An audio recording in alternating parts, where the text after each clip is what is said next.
Bharuch railway પ્રશાસન સ્થાનિક નાગરિકોને ખાસ વિનંતી.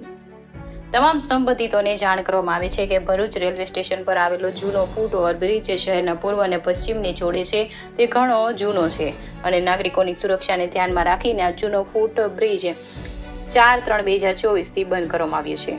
તે જ સ્થળે પૂર્વથી પશ્ચિમ તરફ અવરજવર માટે ભરૂચ સ્ટેશન પર નવો 12 મીટર પહોળો બ્રિજ બનાવવાનો છે અને તેના પર એસ્કેલેટર અને લિફ્ટની સુવિધા પણ આપવામાં આવી છે. આ માટે જૂના પુલને તોડી પાડવાની કાર્યવાહી શરૂ કરવામાં આવી રહી છે. નવો બ્રિજ બને ત્યાં સુધી રેલવે પ્રશાસને પૂર્વથી પશ્ચિમ તરફ જવા માટે નાગરિકોની સુવિધા માટે ભરૂચ સ્ટેશન પરનો રેમ્પ ફૂટ બ્રિજ ફ્રી ટ્રાફિક માટે ખુલ્લો મૂક્યો છે. મુસાફરો નાગરિકોને વિનંતી કરવામાં આવે છે કે કૃપા કરીને સ્ટેશન પર ઉપલબ્ધ રેમ્પ ફૂટ બ્રિજનો ઉપયોગ કરો. તમને થયેલ અસુવિધા બદલ રેલવે પ્રશાસન ખેદ વ્યક્ત કરે છે. રિપોર્ટર ઇન્ડિયા 24 ન્યૂઝ સાથે ચિરાગ ઉપાધ્યાય, ભરૂચ.